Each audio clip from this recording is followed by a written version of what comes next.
झारखंड की राजधानी रांची में बुधवार सुबह 3 बजे पिकअप वाहन ने महिला पुलिस अधिकारी संध्या टोपनो को कुचल दिया, जिससे उनकी मौके पर ही मौत हो गई। सूचना मिलने के बाद हटिया के डीएसपी राजा कुमार मित्रा, ध्रुवा और जगन्नाथपुर थाना प्रभारी समेत कई पुलिसकर्मी घटनास्थल पर पहुंचे। इसके बाद महिला पुलिस अफसर के शव को पोस्टमार्टम के लिए रिम्स भेज दिया। संध्या टोपनो 2018 बैच की सब इंस्पेक्टर थीं और इस समय तुदुपना ओपी में तैनात थीं। रांची के एसएसपी किशोर कौशल ने बताया कि तुपुदाना थाना प्रभारी को तोरपा की तरफ से एक संदिग्ध वाहन के आने की सूचना मिली थी। सूचना मिलते ही तुपुदाना ओपी क्षेत्र की हुलहुदू में बैरिकेडिंग लगाकर वाहन को रोकने का प्रयास किया गया। इस बीच संदिग्ध वाहन ने गश्ती वाहन को भी टक्कर मारी और इसी क्रम में वाहन चेकिंग को लीड कर रही महिला पुलिस अफसर संध्या टोपनो भी वाहन की चपेट में आ गईं। अस्पताल ले जाने के बाद उन्हें मृत घोषित कर दिया गया। पोस्टमार्टम के वक्त रिम्स में मौजूद संध्या के छोटे भाई अजीत टोपनो ने बीबीसी हिंदी को बताया कि संध्या की नाइट ड्यूटी लगी हुई थी। उन्होंने कहा कि मंगलवार रात 11 बजे वे अपनी बहन को छोड़ने के लिए तुपुदाना ओपी गए थे। संध्या के साथ अजीत की यह आखिरी बातचीत थी। इसके बाद सुबह पुलिस की गाड़ी घर आई और संध्या के एक्सीडेंट की सूचना घर वालों को दी। परिवार वाले अस्पताल पहुंचे तो पता चला कि संध्या की मौत हो चुकी थी। अजीत ने बताया कि वे शव को हटिया में मौजूद अपने घर ले जा रहे हैं, जहां उनका अंतिम संस्कार किया जाना है।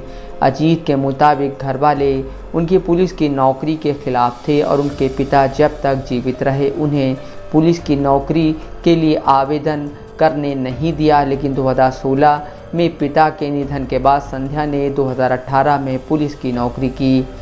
अजीत इस मामले में पुलिस पर लापरवाही का भी आरोप लगाते हैं। वे कहते हैं जिस वैन को रोकने में 3 जिलों की पुलिस नाकाम रही, उन्हें रोकने के लिए एक महिला अफसर को सिर्फ 2-3 सिपाहियों के साथ रात में भेज दिया गया। जिस बीच 2 अन्य हवालदार वाहनों की चेकिंग कर रहे थे, उसी बीच यह हादसा हो गया। अजीत अपराधियों पर कड़ी कार्रवाई और सज़ा की मांग कर रहे हैं। अजीत के मुताबिक उनके पिता नेहारा टोपोनो की 2016 में मृत्यु हो गई थी। वे पेयजल विभाग में कार्यरत थे।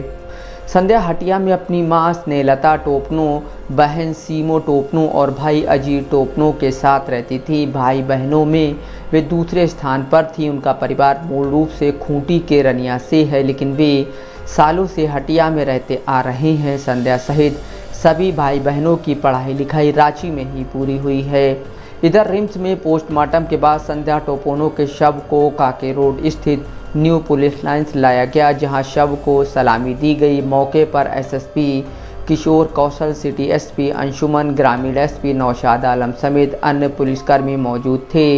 एसएसपी किशोर कौशल के मुताबिक पुलिस इस मामले में एफआईआर दर्ज कर रही है। अपराधियों पर हत्या का मुकदमा चलाया जाएगा। मामले में एसएसपी ने एक व्यक्ति की गिरफ्तारी की पुष्टि की है। एसएसपी कहते हैं वाहन में मवेशी लदे हुए थे। उसे गुमला और तोरपा में भी रोकने का प्रयास किया गया था, लेकिन अपराधी भागने में कामयाब रहे थे। फिलहाल वाहन को भी पुलिस ने अपने कब्जे में ले लिया है। दूसरे व्यक्ति की तलाश पुलिस कर रही है। संध्या की एक साथी पूजा, जो पुलिस हेडक्वार्टर में ही कार्यरत हैं, वो बताती हैं कि संध्या समाज को अपराध मुक्त करने के सपने के साथ पुलिस में आई थी। घटना के 3 दिन पहले से ही उन्हें रात की ड्यूटी दी जा रही थी। उन्हें जैसे ही गौ तस्करी की सूचना मिली, उसने तस्करों को रोकने का प्रयास किया और यह घटना हुई। साथ ही वो ये भी कहती हैं 2018 बैच की ही रूपा तिर्की के बाद संध्या की इस संदेहास्पद मौत से हम डर नहीं रहे, लेकिन चिंतित ज़रूर हैं। Bureau report, Dastak live news.